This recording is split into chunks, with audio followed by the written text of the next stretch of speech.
ने आप सबकी बहुत ज़्यादा जिज्ञासा थी ये जानने की कि मेरे कितने मार्क्स रहे, तो मैं यहाँ पर क्लियर कर देता हूँ। यहाँ पर रैंक थोड़ी सी पीछे रही थी, 584 मेरी रैंक रही है।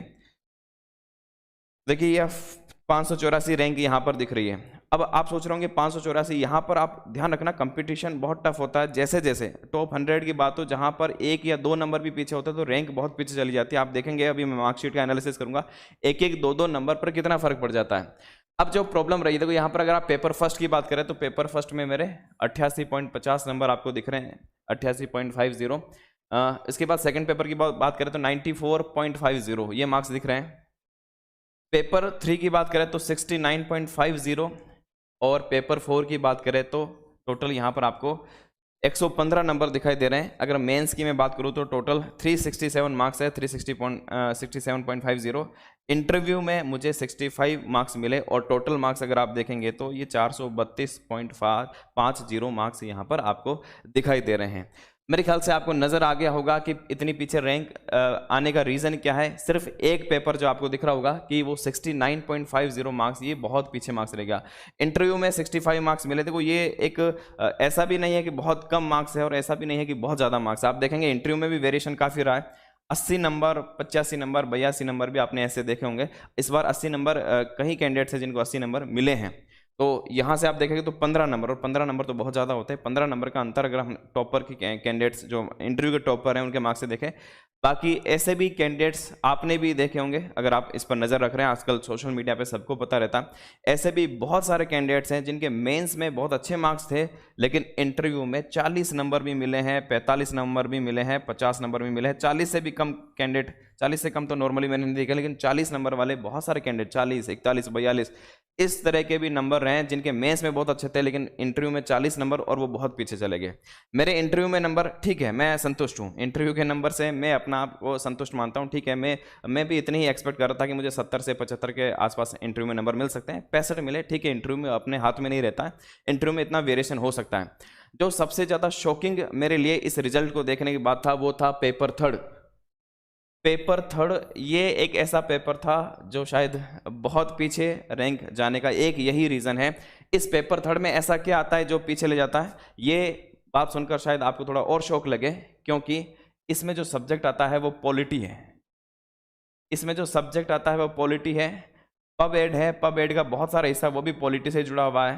पॉलिटी प्लस IR आप ले सकते हैं, ठीक है। और तीसरा पार्ट विधि है, व्यवहार है और योग, और उसका पार्ट आता है। तीसरा पार्ट ये है। ये आपके लिए भी शौक वाली बात हो सकती है कि ऐसा कैसे हो सकता है। मुझे खुद पर अब डाउट होने लग गया कि मैं पॉलिटी ही पढ़ाता हूँ क्या, है ना। पॉलिटी का पेपर था, पॉलिटी, IR, पब एड, इसका पेपर था। और ये पेपर ऐसा नहीं था कि मेरा पेपर खराब गया, ये एक ऐसा पेपर था जिस पेपर को देने के बाद, पेपर थर्ड को देने के बाद मुझे ऐसा लगा कि शायद इस बार रैंक टॉप 100 में होने वाली है। क्योंकि पेपर फोर्थ का तो मुझे पता था कि पेपर फोर्थ में मेरी अच्छी कमांड थी, मैं इसमें ज़रूर 120 तक तो आराम से कर लूँगा, ऐसा मेरा अनुमान था। लेकिन मेरा पेपर थर्ड का जो मेरा एस्टिमेट था, मेरा एस्टिमेट, क्योंकि पेपर मैंने इतना शानदार लिखा था, मुझे नहीं पता कि कहाँ कमी रही या फिर कॉपी किस तरह से चेक हुई, मुझे नहीं पता। मेरा अनुमान था कि मुझे इसमें 100 से 110 नंबर तो मिलने ही चाहिए, जो मैंने पॉलिटी में लिखा था, जो मैंने IR, क्योंकि मेरी IR पे भी बहुत अच्छी कमांड है। पब एड में भी बहुत सारा मैटर ऐसा जो पॉलिटी से रिलेटेड आता है, और बाकी पब एड भी बहुत अच्छी तैयार थी। तो इस पेपर को देने के बाद तो मुझे ऐसा लगा कि 100 से 110 नंबर, मैं इस पेपर को तो इस तरह से मान रहा था कि शायद टॉपर भी, कुछ आंसर मैंने ऐसे लिखे थे कि शायद टॉपर भी इतना अच्छा नहीं लिख पाएंगे। पर अब पता नहीं, क्योंकि RS मेंस में बहुत ही अनप्रेडिक्टेबल होती है सारी चीज़ें, नहीं पता कि ये 69 मार्क्स कैसे आ गए। मुझे कम से कम, मैं इसका उल्टा सोच रहा था, कम से कम इतने तो आने ही चाहिए थे, 96 तो आने ही चाहिए थे, लेकिन ये इसका उल्टा हो गया, 69 हो गया। अब तो मुझे लग रहा है कि थोड़ा सा डाउट हो रहा है। मैं तो ये सोच रहा था कि मैं पॉलिटी आगे जो साथी तैयारी करेंगे उनको पॉलिटी पढ़ाऊँगा, पॉलिटी में कैरियर बनाएंगे, पॉलिटी की प्री की तैयारी कराएंगे, मेंस की तैयारी कराएंगे। तो मुझे लग रहा है कि RPSC ने तो कैरियर ही ख़त्म कर दिया, है ना। पॉलिटी पढ़ाने का जो मेरा सपना था वो यहाँ से ये 69 नंबर देके, पता नहीं 69 नंबर यहाँ पर आ रहे हैं। ये तो बड़ी शर्मनाक वाली बात हो जाती है कि जो पॉलिटी पढ़ाते हैं उनके पॉलिटी में नंबर नहीं आ रहे। अब ये फिलहाल तो मुझे भी समझ में नहीं आया कि इतने कम मार्क्स कैसे हो सकते हैं। तो फिलहाल स्थिति तो यही है, 69 मार्क्स आपको यहाँ पर दिख रहे हैं। ये पेपर वही था जो मेरा अपना सब्जेक्ट था और उसमें सबसे कम नंबर यहाँ पर आए हैं। तो ये एक पेपर था जिस वजह से ये रैंक बहुत पीछे चली गई। अगर थोड़ा सा अगर ये 20-25 नंबर इसमें ज़्यादा भी होते तो शायद रैंक सीधी 200-150 इसके अंदर रैंक आने की संभावना होती।